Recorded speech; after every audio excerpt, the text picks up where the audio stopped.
Spoilers and content warnings, viewer discretion is advised.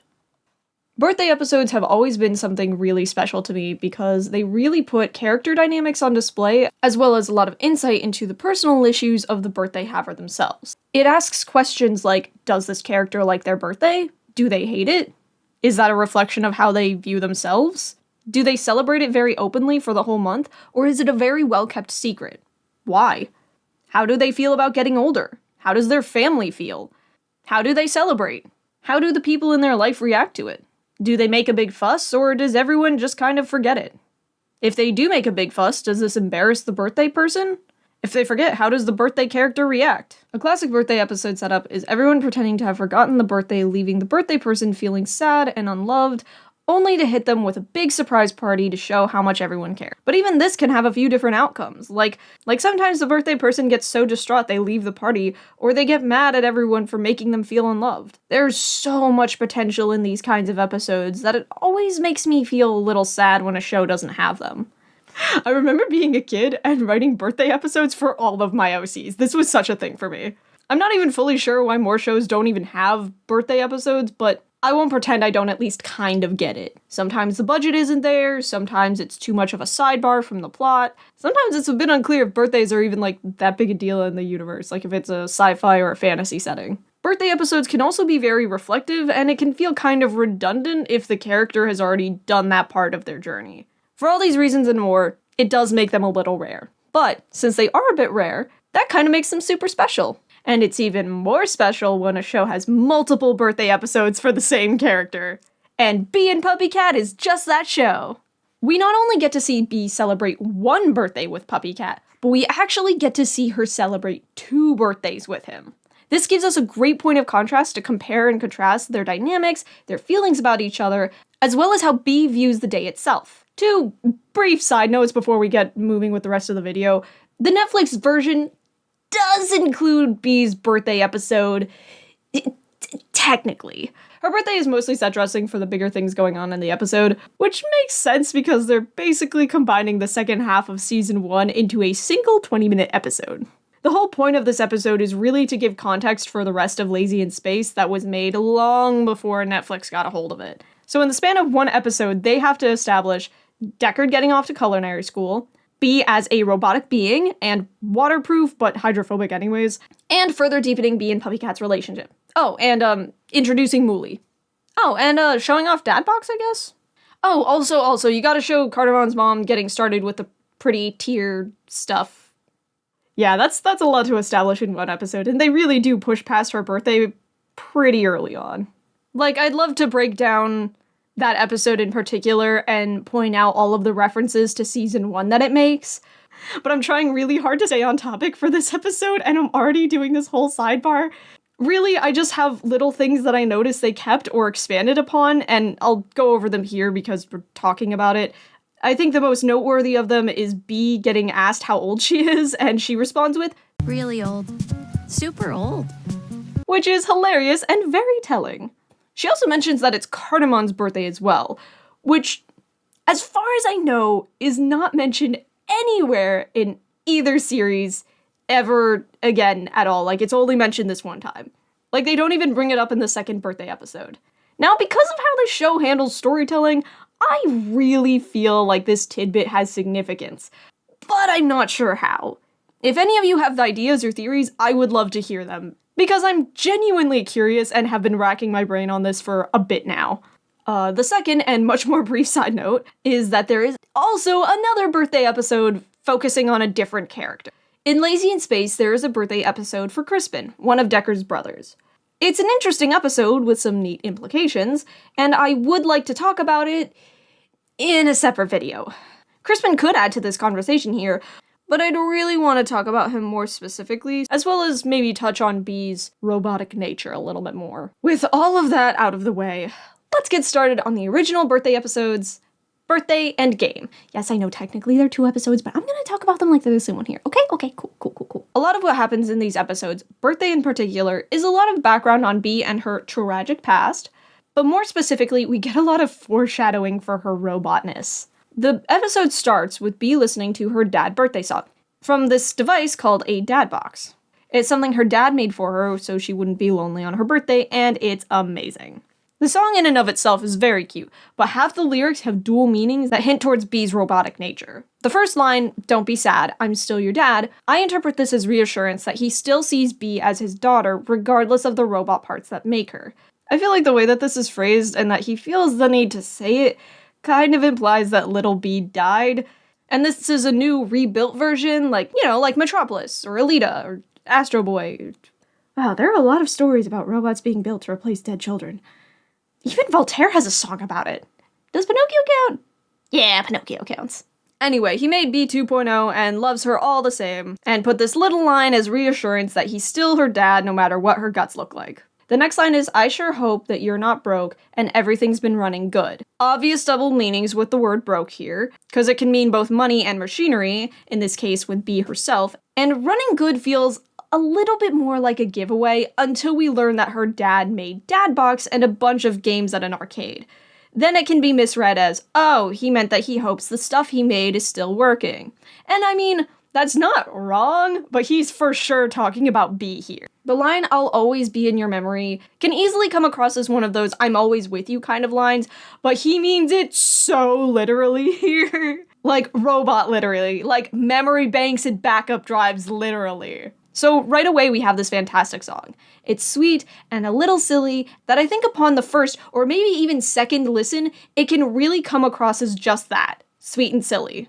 Next, we get a look at the candy. Can we talk about the candy, please? I've been dying to talk about the candy all day. I did not think much about the candy the first few times I watched this, I'm gonna be honest. But after watching Lazy in Space and learning that this candy is made of pure energy, I really wonder if this is what powers her. The Netflix version of the scene shows way more consistency with how the candy is supposed to react when it's broken, helping reinforce that this is the same kind of candy we see in PUPPYCAT's flashback in the episode Funny Lying. We also see them pouring into her arm when it's damaged. Considering how this show prides itself on subtle storytelling and environmental storytelling, I feel like this idea has some merit. And after Bee shares the candy with PUPPYCAT, we get some of that juicy backstory from Bee. She talks about how she used to go to the arcade with her dad when she was younger. Now from there, we move on to the main conflict of the episode, which really comes from Bee missing her dad and struggling to enjoy a birthday without him. It's not uncommon for people who suffer from loss to dread or just not really celebrate holidays and birthdays when someone they spent it with isn't there anymore. Bee clearly displays this when she explains that the way she's been celebrating is basically treating it like any other day. At one point in the episode, she even explicitly says that she tries to sleep so she doesn't have to think about how her birthdays just aren't fun anymore. This is such a tradition for her that she even says she feels bad about enjoying the day.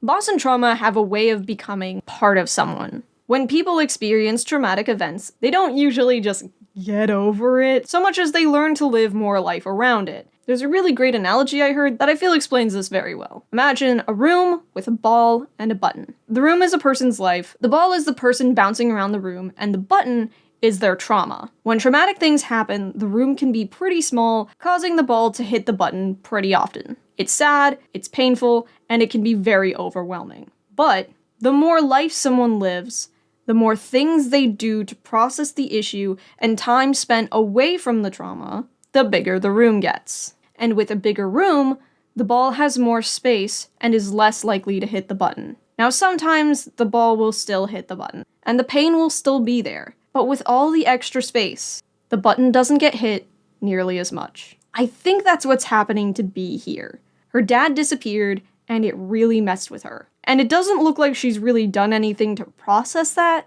so her ball just keeps hitting the button, especially on her birthday. That is, until PUPPYCAT comes along. PUPPYCAT helps Bee's room grow, and he does this in a rather nice way. And I say nice because at this point in the show, PUPPYCAT has shown that he can be pretty rude and standoffish to most people, but has developed a big soft spot for Bee. This was very well established in the previous episode when he helped Bee. But this is still somewhat early in their relationship, so he's mostly taking a passive approach to this episode. When Bee mentions that she had a birthday tradition with her dad, PUPPYCAT immediately agrees to do it without even knowing what it is. When she tries to leave the arcade early before she gets to play her favorite game because they ran out of money, He suggests that they take a quick job, and even sings her a little song to make her feel better about it. When they do make it to the job, he does not complain about the name she gives him. And at the end, when she confesses that she wants to make sure that she's so powerful she'll have no issue with the boss, which, like, totally fair, I've been there, still there actually, PuppyCat reassures her that they are a team, but more to the point, PuppyCat already has a maxed out save. He could have ended the job the second they got there, but he hung back and let Bee have her fun because it's her birthday and he cares. PuppyCat doesn't say anything about it, but I think at this point he could clearly see that Bee is lonely. So he did what a good friend does. He did what a good partner does, and helped her have a good birthday. And we can see that pay off with Bee's message to her dad at the end of the episode. On her way to beat the final boss with PuppyCat, Bee takes a moment to address her dad. This is probably the moment that hits the hardest for me in terms of feels because, oh my gosh. This conversation really shows the level of acceptance in Bee. There are plenty of moments in this episode where she expresses discomfort, avoidance, or guilt with the day and what it means to her. But this is the moment where she finally lets herself enjoy her birthday and miss her dad at the same time. This episode is sad and sweet, and it's just a beautiful moment. It really helps this stand as one of, if not my favorite birthday episode ever, which makes its partner, did you remember, a very close tie. We know that Bee and PuppyCat have been living together for over a year at this point in the show, and in that year they have gone on various adventures, learned a lot about each other, and have overall grown closer to each other and grown as individual people as well. Not too much, of course, there's still room for character development. We get to see this in the first few seconds of the episode, as Bee not so subtly drops hints as to what she wants on her birthday. This already shows a level of change in her because last year, she was listless and meh about the whole thing. She didn't make any plans at all. This time, not only is she asking for a gift, she's asking 3 months in advance. She's excited about her birthday! That's amazing! And also, excellent choice on birthday gift. I too would like to find pretty and yummy cakes everywhere I go. Last time, PuppyCat really just kind of went along for the ride and offering support and assistance as needed. Based on his role before and how much he cares, it only makes sense that he heeds the call. It really is so cute watching him be super proud of all the hidden cakes and trying to play it off as shrugs when Bee is looking, and little fist bumps when she's not. That's right, everybody, we are back at it again with them shoulder hugs! I also really like that we get a behind-the-scenes look at him setting up the cakes when he runs around the arcade. He even figures out where the ball would land. That's knowing your homie and being a sweetie about it. Now, since Bee is having a great birthday this time, we need to find our emotional issues elsewhere for this episode. Enter Cardamon! For the past several episodes, Cardamon has been dealing with a lot. I mean, the whole series, really. He's just been struggling, but it really blows up here. Between his mom going into a coma and taking over as landlord, to her constantly crying these blobby tear thingies that make the roses nasty, this kid has dealt with far too much for a 7-year-old child. Honestly, I really want to say that this is the most I've ever seen him act his age, but I feel like it's a really reasonable reaction from anyone dealing with this stuff. This breakdown is so valid, so completely understandable. But also on that note, big shout out to the voice actor. The line delivery here is really on point. The breaths between the words, the frustration in the voice really sells it. Very well executed here. Bravo. And much like Bee in the previous birthday episode, Cardamon's issues don't really get resolved. Bee just tries to make sure that Cardamon has a good day by taking him to the arcade and helping him and Sticky play some games together. It's not much, but it really is similar to what PuppyCat did for her before. She encourages and helps Cardamon to have a good day without forcing anything, really. In an attempt to help Cardamon further, they wind up taking a job at a dishwashing planet. Now, the job this time doesn't look as fun on the surface as a game. I mean, it's dishwashing. Bee doesn't want to do it so much that she freaking breaks her character model here, but it actually turns out to be a lot of fun. The suds are cute, and Sugar Cube Face is very sweet. I feel like there's a parallel to be drawn between Sugar Cube Face's crushing loneliness and the isolation that Bee felt for a long time and that Cardamon is feeling now. I mean, Bee does decide to stay when she finds out that Sugar Cube Face is just lonely and bored. And she doesn't actually have to wash any dishes. But she's also a really nice person who likes to help people, especially when they're down emotionally, so I don't know, just a thought. After all that, Bee and PuppyCat make it back to the apartment. and Bee decides to go check on Cardamon one more time while PuppyCat is trying so hard to get Bee to see the ginormous cake he made for her. That would be visible from where her dad box sits. Now, for starters, PuppyCat remembered that Bee listens to her dad box's birthday song thingy every year, so he made sure that the biggest cake was somewhere special. Now, for not starters, for seconds, if you will, Bee has now had a birthday so good and so full of fun and fulfillment that she didn't even check dad box. Which again, by the way, was made so she wouldn't be lonely on her birthday. The symbolism, people! Not only is this peak growth, but it is so poetic. Finally, after all these years, she isn't lonely anymore. And it's thanks in large part to PuppyCat. Of course, we gotta give credit to the sad boy. Cardamon offered Bee a way to return the favor. A way for her to pay PuppyCat's kindness forward and bring her BEEday arc full circle. There! I did it! I finally did it! I made another Bee and PuppyCat video. Wow! That took way longer than it should have. I'm pretty sure I mentioned this in another video, but the first video I made was mostly just an experiment, and I was really not expecting it to do so well, much less lead to so many people asking for more. I was happy to oblige, but I ran into a couple of issues. First being my hyperfixation was dying out a little bit. The second and much more pertinent of the two is that inspiration just wasn't hitting for me, and it was probably mostly due to like anxiety and depression coming into the play. I wanted the next one to be good. I didn't want to let anybody down, and maybe that got to me a little bit more than I wanted it to.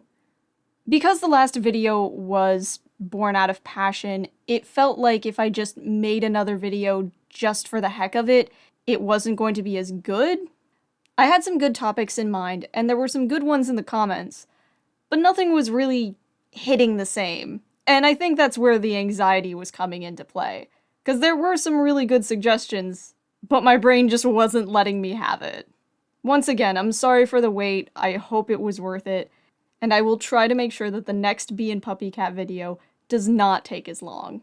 I've currently got this goal of making 2 videos a month, one being a podcast and the other being a video essay, and with October taken care of now, I'll get started on November's videos soon. Thank you all again so much for listening, I really, really do appreciate it, and I will see you in the next video. Bye!